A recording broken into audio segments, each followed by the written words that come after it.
Goeiemôre almal. Jammer dat ons so 'n paar tegniese probleempjies gehad het. Ons krag het skielik afgeskakel en toe wil die rekenaar se battery nie werk nie. Toe ons nou gou ander kant maak.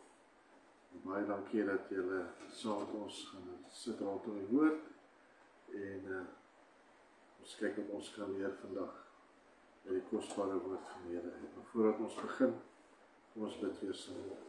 Onse Vader, baie dankie dat ons die voorreg het om u woord in te delf. Dankie dat u woord die brood van die lewe is. Dat as ons die brood en die woord reg sny, dan sal dit ons geestelik voed. Help ons, Here, help my veral dat ek nie dinge sal vertel of kwytraak wat nie die waarheid is nie. Help my dat ek die woord reg sal sny. En dankie dat u met ons is en dat vir elke persoon wat kyk en wat gaan kyk en wat na die tyd gaan kyk, Here, dat u hulle sal seën, dat u hulle ontvanklik sal maak vir die saad, dat die saad op vrugbare grond sal val en dat sal kiem en vrug dra, vrug wat by die bekering was. Here, help my ook, vergewe my sondes, maak my rein en heilig vir u aangesig. Dat ek 'n skoon streek is vir u sal wees. Dankie, Jesus. Amen. Goeiemôre. Ons is vandag met Nahum 3 vers 16. Ons gaan aan met die reeks 3 vers 16 met die woord van die Here. Ons is amper klaar met die Ou Testament. Dan gaan ons oor na die Nuwe Testament.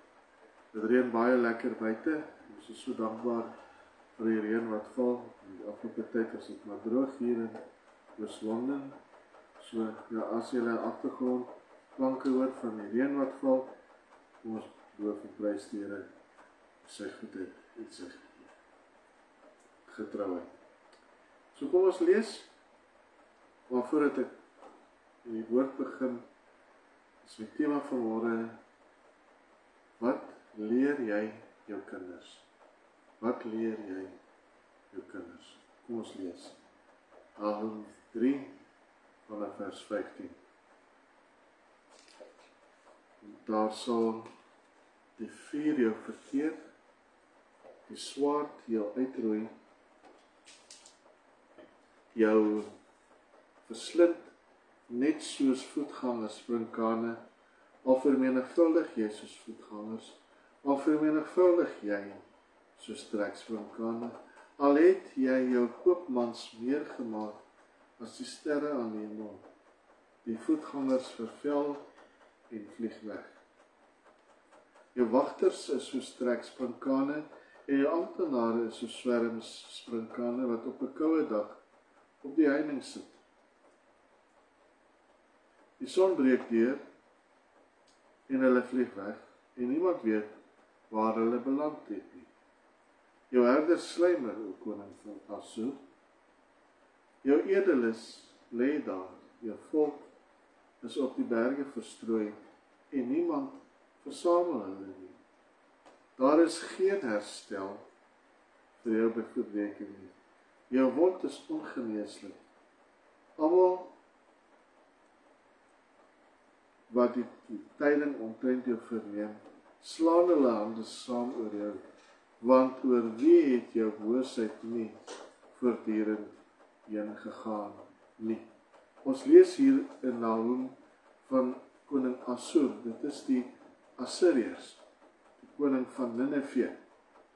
Nou om 'n bietjie agtergrond te gee van Nahum, moet ons so 100 jaar, ongeveer 100 jaar teruggaan in die geskiedenis en dan het ons bietjie gesels rondom die boek van Jona.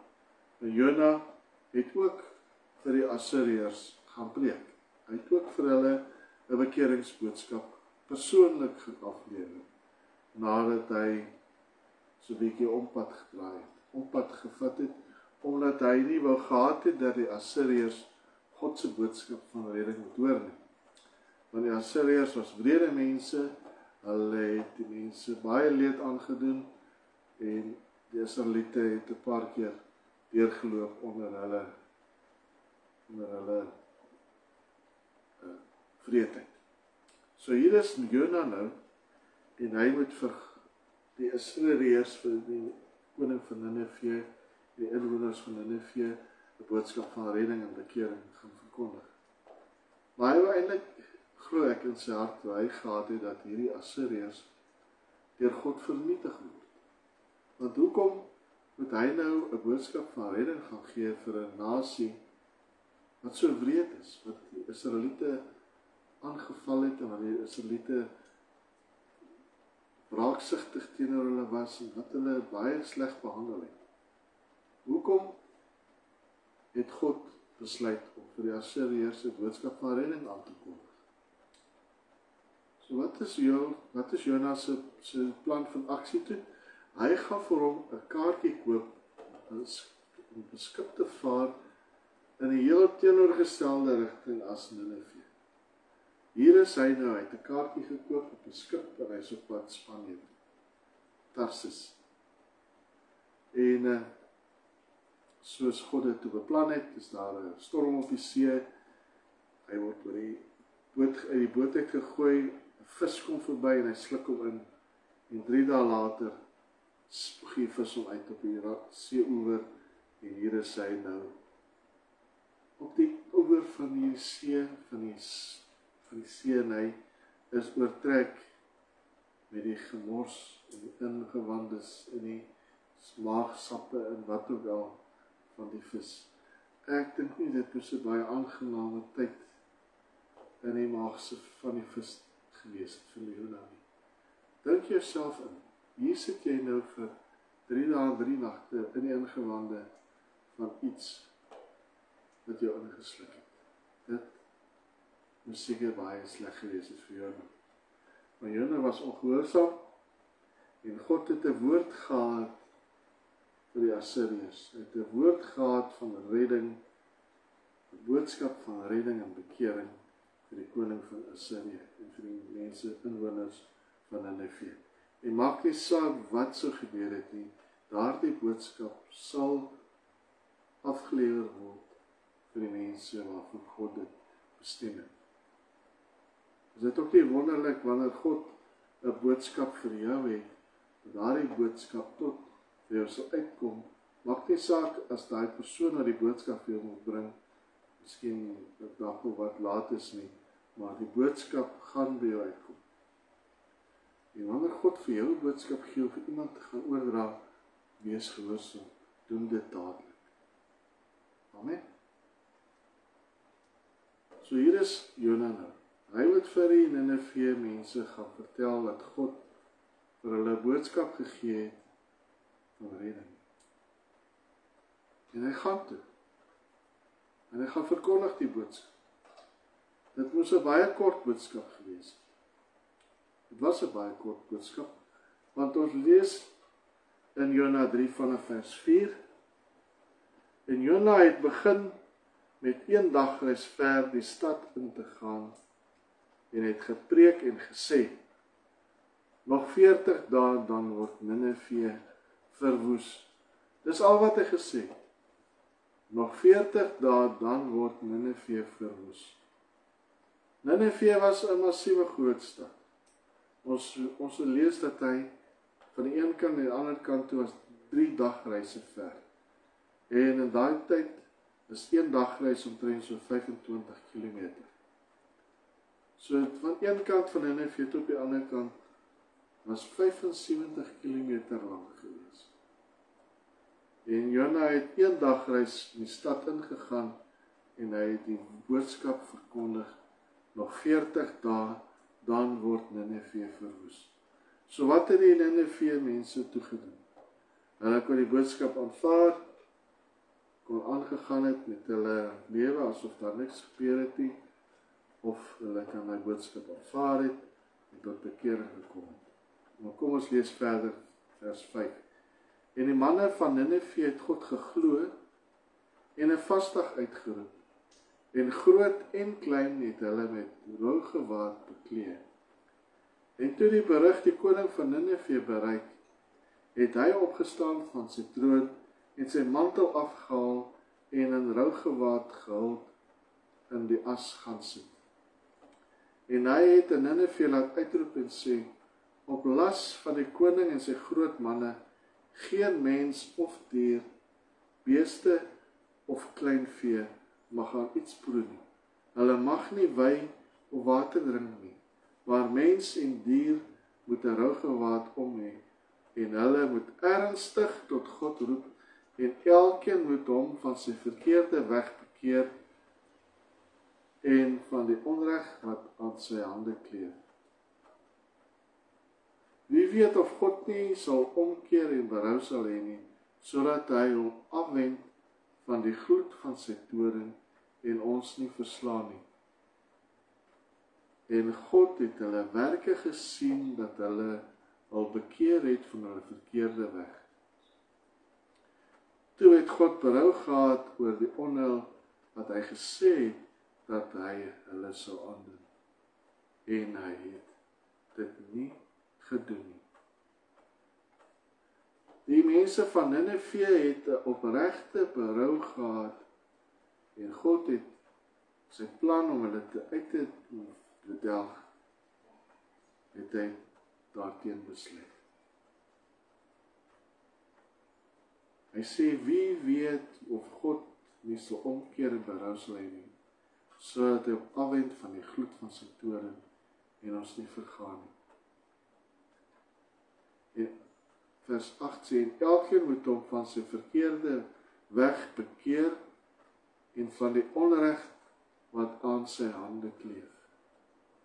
Ons het gehoor van die onreg wat hulle aan die mense gedoen het.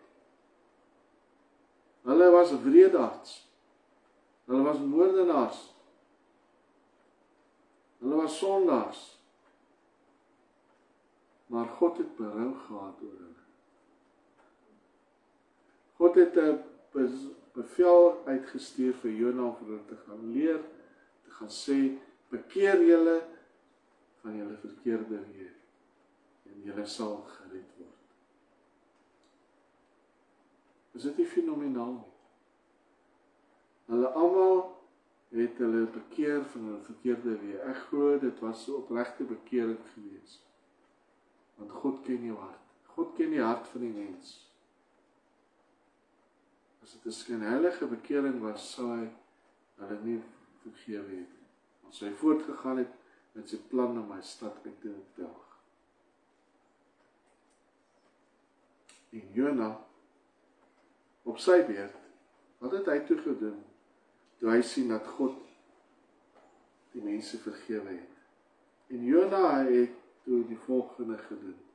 Kom ons lees Jona 4 vanaf vers 1. Maar Jona was hieroor erg ontstemd en hy het kwaad geword. Toe bid hy tot die Here en sê, ag Here, het ek dit nie gedink terwyl ek nog in my land was nie. Daarom het ek tevore na Tarsus gevlug, want ek het geweet dat U 'n genadige en barmhartige God is, lankmoedig en groot van goedertierenheid, en een wat berou het oor die onreg. O Here, neem dan nou tog my siel van my weg, want dit is vir my beter om te sterwe as om te lewe. Daarop sê die Here vir hom, het jy rede om vertoornd te wees? Jona wou gesien het dat hierdie volk verwoes word, maar nou sien hy dat God hulle gespaar het. Hy wil eerder doodgaan, want hy wil nie dit sien nie. Maar God is genadig en barmhartig. Hy het die volk gesien en hy het gesien dat hulle self bekeer het. En nou fast forward ons na 100 jaar later, na Nahum toe. Dis nou Jona 100 jaar later Nahum. Nahum verklaar God se karakter om 'n fondasie te lê vir sy boodskap. Hy verklaar die karakter van God soos volg.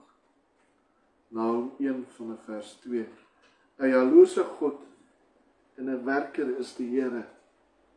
'n werker is die Here en vol grimmigheid. 'n jaloerse God en 'n wreker is die Here, jammer julle. 'n wreker is die Here en vol grimmigheid. 'n wreker is die Here vir sy teestanders en hy behou die toorn teen sy vyande. Die Here is lankmoedig, maar hy is groot van krag en nooit sal die Here ongestraf laat bly nie. Sy weg is in warrelwind en storm en wolke is die stof van sy voete. Hy dreig die see en maak dit droog en laat al die riviere opdroog. Basan en Karmel kwyn weg en die groenigheid van die Libanon verwelk. Die berge bewe voor hom en die heuwels smelt weg. En die aarde rys op voor sy aangesig, ja die wêreld en almal wat daarin woon. Wie sal standhou voor sy grimmigheid? En wie sal bestand wees teen die gloed van sy toorn? Sy gramskap word uitgegiet soos vuur en die rotse word stikkend geruk voor hom. Die Here is goed. Hy is 'n toevlug in die dag van benoudheid. En hy ken die wat by hom skuil. Maar met 'n oorstromende vloed maak hy 'n einde aan die plek van die stad en sy vyande vervolg hy die duisternis in. Wat wil jy beraam teen die Here? Hy maak daar 'n einde aan. Die benoudheid sal nie tweemaal opkom nie. Want al is hulle saamgevleg soos dorings en soos hulle drank so deur en deur nat, hulle sal soos droë stopsels volkome verteer word. Hier is God weer op die Assiriërs se spoor. 100 jaar van Jona tot by Nahum. Hy gee 'n boodskap van die profeet Nahum vir die Assiriërs. Dit is 'n boodskap van totale ondergang. En daar is hierdie keer geen omkeer nie. Daar is hierdie keer geen kans vir bekering nie. Wat het gebeur met die volk wat hulle voor God verootmoedig het? Wat het geword van die manne en die vroue en die kinders wat in sak en as voor God neergebuig het en hulle verootmoedig het voor God? Was dit maar net 'n tydelike bekering? Ek glo dit was nie uiterlik nie, want God sou hulle dit gesien het en hy sou hulle nie verlos het nie. Want hy ken die innerlike hart van die mens. God gee die boodskap van Nahum, gee hy as 'n bemoediging vir die Jode, omdat hulle vir jare gebuk het gegaan het onder die oorheersing van die Assiriërs. Dit is 'n boodskap van hoop dat God hulle gaan verlos uit die hand van hulle vyand. Hoekom? Wat het gebeur? Dat die Assiriërs tot bekering gekom het, hulle het die Jode, die 10 stamme van Israel weggevoer en hulle die hele wêreld deur laat versprei. Hier is 100 jaar later en is Nahum wat dieselfde boodskap vir hulle gee. Dat van Jona tot waar Assirië die 10 stamme van Israel verwoes het en weggevoer het in ballingskap, is daar 60 jaar wat verloop het. Dis 'n generasie. Ouers wat tot bekering kom, se kinders het heel moontlik nou die Israeliete gaan wegvoer. Maar kom ons kyk verder. Watter kontraste is daar tussen Joël en Nahum? Jona beklemtoon God se genade en berou oor oordeel wanneer mense berou het. Nahum beklemtoon God se geregtigheid en heiligheid. Hy sal die skuldiges nie vir ewig ongestraf laat nie. Saam wys hulle dat God beide medelydend en regverdig, geduldig en beslissend is. My vraag nou is die volgende: wat het die ouers vir hulle kinders geleer? Ons het gesien dat die Assiriërs se bekering van korte duur was en dat God uiteindelik besluit het dat daar vir eens en vir altyd met hulle gedeel moet word. Ek glo vas dat die manne en die vroue wat tot bekering gekom het, nadat hulle die boodskap van Jona gehoor het, nie daarmee volgehou het nie. En dat hulle nie hulle kinders vertel het van Jona se boodskap en wat met hulle gaan gebeur indien hulle in opstand kom teen God. Die ouers het nie hulle kinders vertel van God se goedheid nie. Wat ons kan leer uit hierdie twee boeke is dat 'n nasie se eenmalige bekering nie waarborg dat dit permanent gaan wees nie. Indien die ouers nie hulle kinders die waarheid leer nie, gaan die bekering tot niet. Hulle het miskien hulle kinders vertel van die groot vis wat God gebruik het, maar nie van God wat hulle lewens gespaar het nie. Miskien het hulle nie hulle kinders geleer dat God die enigste is wat aanbid moet word nie. Hulle het 40 dae vas onthou, maar vergeet dat dit net vir 40 dae moes wees nie, maar dit moes 'n permanente bekering wees. Die gevolg is dat die kleinkinders heeltemal goddeloos was. En hulle het weer gedoen wat verkeerd was in die oë van God. Bekering wat by die eerste generasie stop, is nie 'n volledige bekering nie. Die bekering moet deursyfer na die volgende generasie.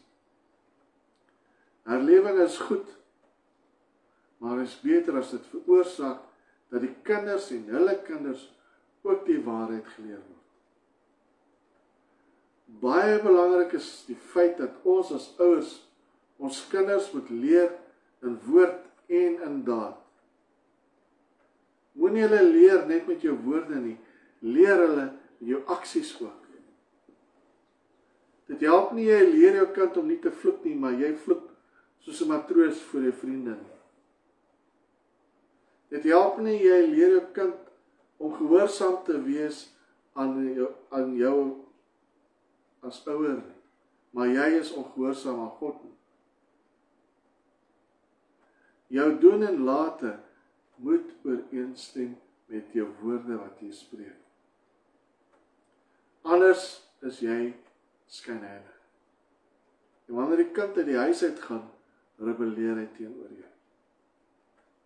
Dan sê ek wil niks met Christendom te doen nie as dit is hoe 'n Christen optree nie. Want hulle kyk na jou as ouer. Hulle kyk na jou. Want jou kinders is naapers. En hulle doen wat jy doen. Hulle doen nie wat jy sê nie. Wees reg. Dit wat jy spreek en dit wat jy doen moet ooreenstem. Deuteronomium 6 vanaf vers 5 sê die volgende: Daarom moet jy die Here jou God lief hê met jou hele hart, met jou hele siel en met al jou krag. En hierdie woorde wat ek jou vandag beveel, moet in jou hart wees. En jy moet dit jou kinders inskerp en daaroor spreek as jy in jou huis sit en jy as op die pad is en as jy gaan lê en as jy opstaan. Ook moet jy dit as 'n teken bind op jou hand. Dit moet as 'n voorhoofsband tussen die oë wees. En jy moet dit op die deurposte van jou huis en op die poorte skryf. Jy moet dit by jou kinders inskerp en daaroor spreek. Dis jou plig as ouer om jou kind op te lei in die vrese van die Here. Dis jou plig as ouer om jou kind te dissiplineer. Dis jou plig as ouer om vir jou kind eerstens lief te wees. Dis jou plig as ouer om daar te wees vir jou kind. Wees betrokke by jou kind se opvoeding. Wees betrokke by jou kind se grootword. Dit help nie, jy stop vir jou kind R500 in die hand en sê vir hom, gaan koop vir jou die beste game wat daar tans op die mark is. Maar jy is die hele week of hele maand nie by die huis nie. Goed, vervang nie jou as ouer nie. En moenie vir jou kind bederf, omdat jy skuldig voel, omdat jy nie betrokke is in sy lewe. Raak betrokke in jou kind se lewe, raak betrokke in jou kind se opvoeding. Dan sal dit met jou en jou huisgesin goed gaan. Raak betrokke. Dis ons ouers se plig om ons kinders in die vrese van die Here groot te maak. Ons kan nie die plig afskuif op die kerk en die skool nie.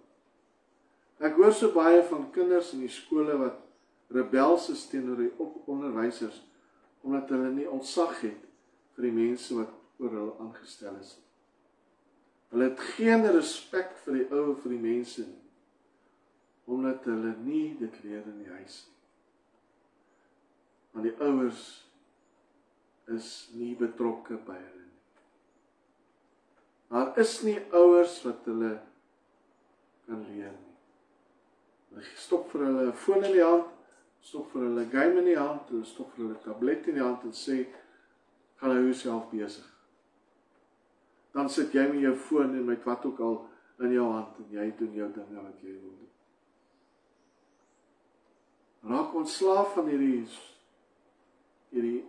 fone, die tablette en die games en al hierdie goed wat deesdae so vrylik beskikbaar is.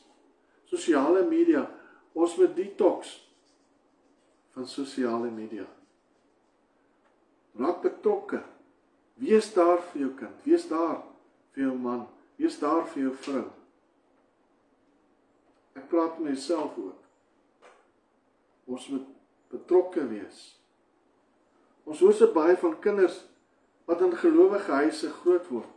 Hulle hoor die boodskappe van die kansel, want hulle is elke Sondag word hulle geforseer om saam met die ouers kerk toe te gaan.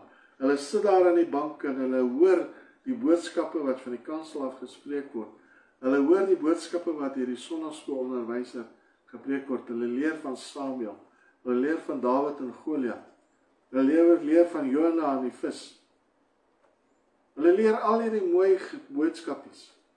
Maar het hulle op daai plek gekom waar hulle 'n besluit neem om die Here aan te neem as verlosser en saligmaker. As jy in 'n Christelike huis groot word, waarborg dit nie jou saligheid nie. As jy in 'n garage groot word, maak dit nie van jou 'n kar nie. Jy as mens moet op 'n plek kom waar jy jou hart en jou lewe vir die Here gee. Amen. Werk jou eie heil uit met vrees en bewe. As jy eendag voor die Here gaan staan, kan jy nie vir die Here sê, maar dit is my pa wat nie by die huis was nie. Dis my ma wat nie betrokke was by my nie. Jy ken die woord van die Here, kind. Jy moet tot bekering kom. Jy moet op daai plek kom waar jy jou hart vir die Here gee. Maar jy as ouer moet jou kinders leer in die volle waarheid. Jou woord en jou daad ooreenstem. As dit nie die geval is nie, as jou kind sy voete by daai voordeur uitsit wanneer hy matriek geskryf het en hy gaan die wye wêreld in, waarborg ek jou dat daai kind gaan rebelleer teenoor jou en teenoor die Here. En hy gaan sê, ek wil niks met die Here te doen hê nie. Ek gaan nou my lewe geniet. Ek gaan my nou self so dronk drink, dat die mense nie gaan weet wie ek is nie. Ek gaan nie weet waar ek is. Mense, dit is baie ernstig. Ons moet ons kinders leer. Bekering is baie goed vir jou, maar jou bekering moet deursyfer na jou volgende geslagte. Bekering beteken niks as op jouself bly. Leer jou kinders die volle waarheid van God. Jy kan 'n kind in die huis van 'n kind van God wees, maar dit maak jou nie 'n kind van God nie. 2 Timoteus 3 vers 5 sê vir ons, mense wat 'n gedaante van godsaligheid het, maar die krag daarvan verloor het, keer jy ook van hierdie mense af. Filippense 2 vers 12 sê, daarom my geliefdes, soos julle altyd gehoorsaam wees het, nie in my teenwoordigheid alleen nie, maar baie meer in my afwesigheid, werk julle eie heil uit met vrees en bewe. Ons is self verantwoordelikheid vir ons eie saligheid. Nie 'n pa nie, nie 'n ma nie, nie 'n oupa nie, nie 'n ouma nie, nie 'n boetie of jou sussie nie. Jy alleen is verantwoordelik vir jou geestelike lewe. Nineve is 'n bewys dat 'n stad die grootste herlewing in die geskiedenis kan hê en steeds 'n argeologiese voetnota kan eindig as vaders en moeders, pastore en onderwysers nie die fakkel oorgee nie. Jona wys vir ons dat God se genade werklik is. En Nahum wys vir ons dat God se genade nie oorerflik is nie. God se genade is nie oorerflik nie. Jou pa kan nie in sy testament gaan skryf, die genade wat God aan my bewys het, maak ek aan my kind nie. Jy moet op daai plek kom waar jy God se genade in jou eie lewe kan ontvang. Want deur genade is ons gered. Nie uit werke nie, sodat niemand kan roem nie. Jou pa se redding kan hy nie vir jou gee nie. Jy moet self tot redding kom. Jona en Nahum is saam een van die Bybel se hardste waarskuwings oor generasie disippelskap. Dieselfde God wat hulle gespaar het, is die God wat ons nie sal spaar as ons 'n generasie groot maak wat hom nie ken nie. Dis baie belangrik, dis 'n gevaarlike boodskap hierdie, 'n ernstige boodskap.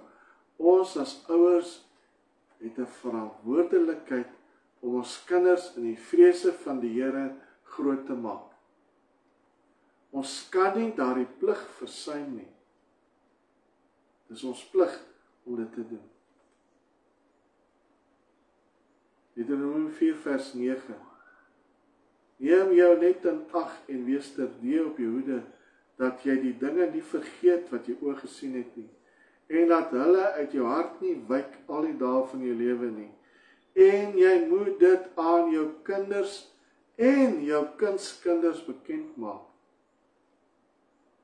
Die dag dat jy voor die aangesig van die Here, jou God behoor het gestaan het, toe die Here aan jou gesê het, vergader die volk vir my, en ek sal hulle my woorde laat hoor, dat hulle kan leer om my te vrees al die dae wat hulle op die aarde lewe, en dit aan hulle kinders kan leer. Ons kan nie dit versuim om ons kinders en ons kleinkinders op te voed in die vrese van die Here nie. En ek glo dit is waar die Israeliete tekort gekom het. Hulle het nie hulle kinders en hulle kleinkinders en hulle agterkleinkinders opgevoed in die vrese van die Here nie. Hulle het nie verbaal vir hulle vertel van God se goedheid, hoe hy hulle deur die Rooi See gevat en hulle deur die Jordaan gevat en 40 jaar hulle onderhou het nie.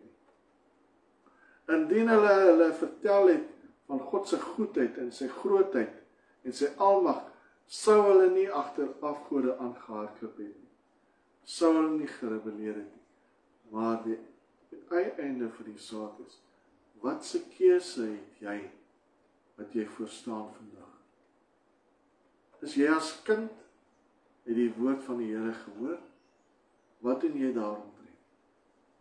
Jy as ouer, leer jy jou kind in die vrese van die Here? Voed jy hulle op in die vrese van die Here? Is jou doen en late dieselfde? Dit wat jy sê en dit wat jy doen, stem dit ooreen.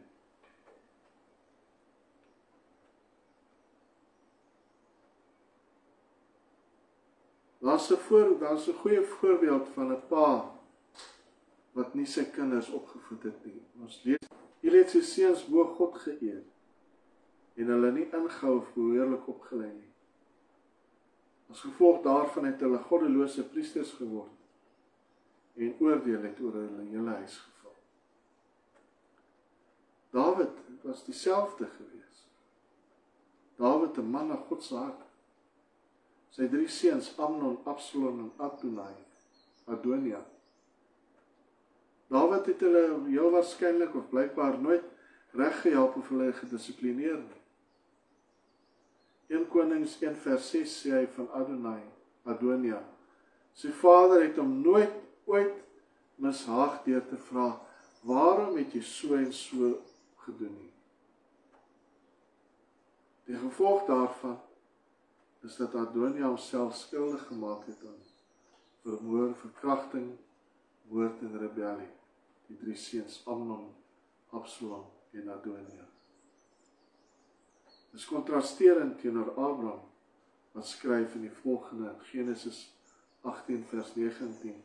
God het Abraham gekies, juis omdat hy sy kinders en sy huis na hom sal beveel om die weg van die Here te hou.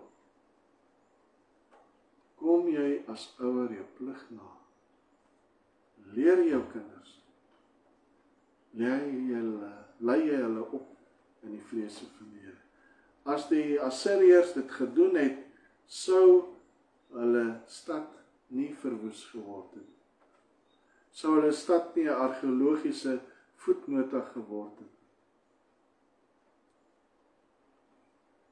Bekering is baie goed, maar dit moet deursyfer na jou volgende geslag. Amen. Kom ons bid saam. Hemelse Vader, ons dankie dat ons rondom die woord kon gesit het vanmôre. Dat ons 'n waarskuwing gekry het vanmôre as ouers, dat ons kinders opvoed in die vrese van die Here.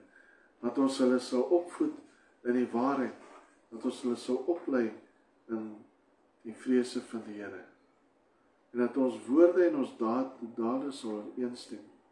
Dat dit wat ons spreek en dit wat ons doen, sal ooreenstem. Dat ons teenwoordig sal wees in ons kinders se lewens, Here.